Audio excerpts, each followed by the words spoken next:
कवि विमला तुम्खेवाका 3वटा कविता वाचन गर्दैछु।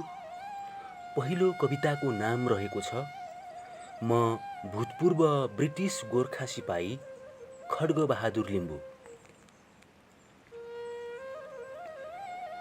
युद्धपछि खाली हात फर्काइएको म भूतपूर्व ब्रिटिस गोर्खा सिपाही खड्गबहादुर लिम्बू, आर्मी नम्बर 21150317।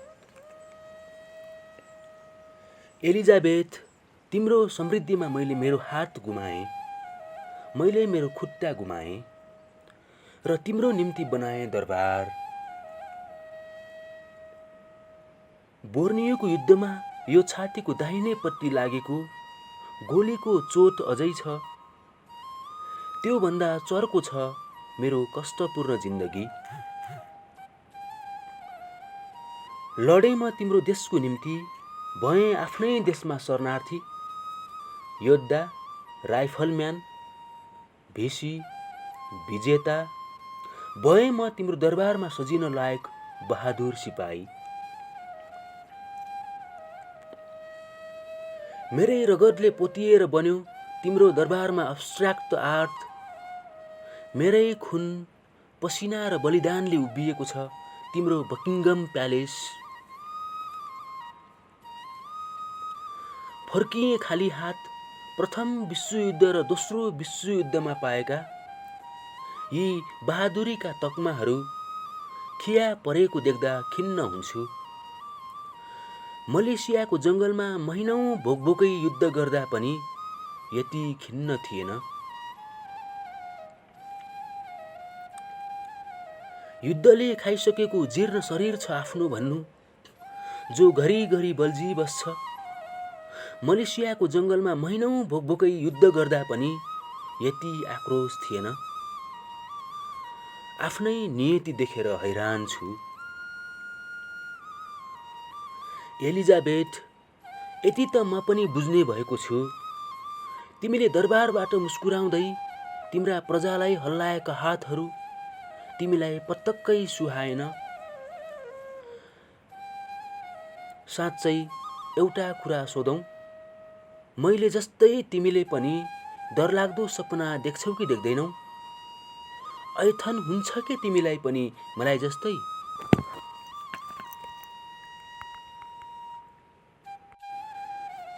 दोस्रो कविताको नाम हो इतिहासको पुनर्लेखन। जिन्दगीभर गलत इतिहास पढिरहनु, सन्तान दर सन्तान अपमानित भएर बाँच्नु, बुझ्न जरुरी छ यो सब सहेर बाँच्नु जिन्दगी कति मुस्किल हुन्छ।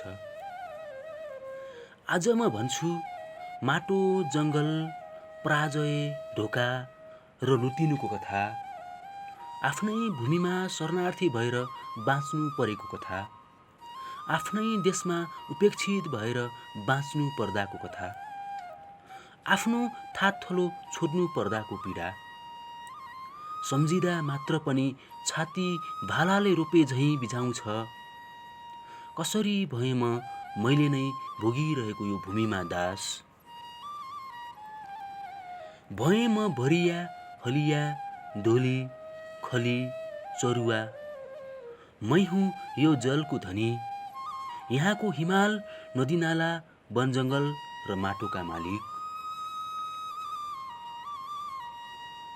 यहाँको हावामा मेरो शक्तिको घर्षण बग्ने गर्थ्यो। यहाँका पात पतिङ्ग र फुलहरू मेरो आगमनले मुस्कुराउँथे। बाघ भालु लाग्ने यो घना जङ्गल फाँडेर मैले हो बनाएको लहराउँदा खेतहरू।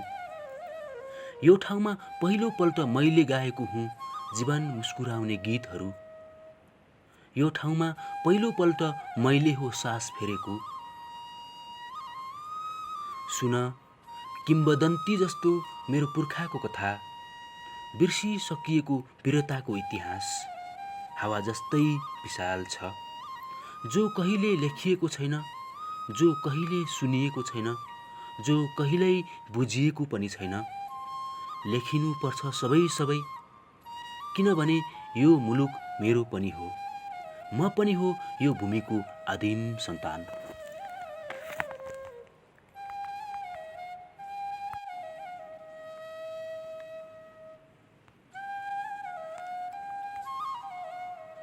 र तेस्रो कविताको नाम हो जीवन विरुद्धको सङ्गीत।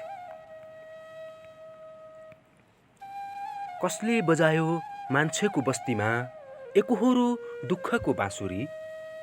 मैले थुप्रै सपना देखेर क्षितिज नियालेकी थिएँ तिमीसँगै घामको यात्रामा। देश छिया छिया छ, बस्ती उदास उदास छ। कसले बनायो यो रगतको समुद्र। अचेल निरस निरस छ समुद्रको सुसाइहरू।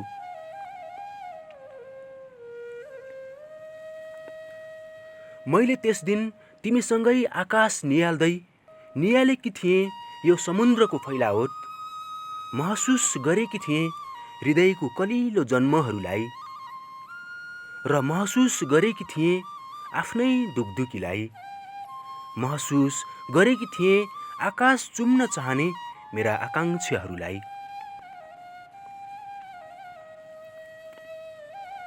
म फेरि मृत्यु चाहन्न, म त चाहन्छु यी नीला आकाश जस्तै माथि माथिसम्मको एक प्रेमिल यात्रा। म त चाहन्छु उल्लासमय जीवन, म चाहन्न कलिला नानीहरूको हत्या। म थुप्रै आशाहरू लिएर राजमार्गमा उभिएर एक प्रेम प्रदेश नियालिरहेछु। मान्छे सपनामै भए पनि प्रेमको भोको हुन्छ। मान्छे सपनामै भए पनि शान्तिको कामना गर्छ। आऊ चिर र हेर मान्छेका मुटुहरू, आऊ चुम र हेर मान्छेका मुटुहरू। त्यहाँ पाउनेछौ तिमीले अभियानको विरुद्धमा सामिप्यताका जुलुसहरू, बन्दुकको विरुद्धमा राष्ट्रियताका प्रेमहरू, घृणाको विरुद्धमा प्रेमका स्पर्शहरू। कसले बजायो मान्छेको बस्तीमा जीवन विरुद्धको सङ्गीतहरू। धन्यवाद।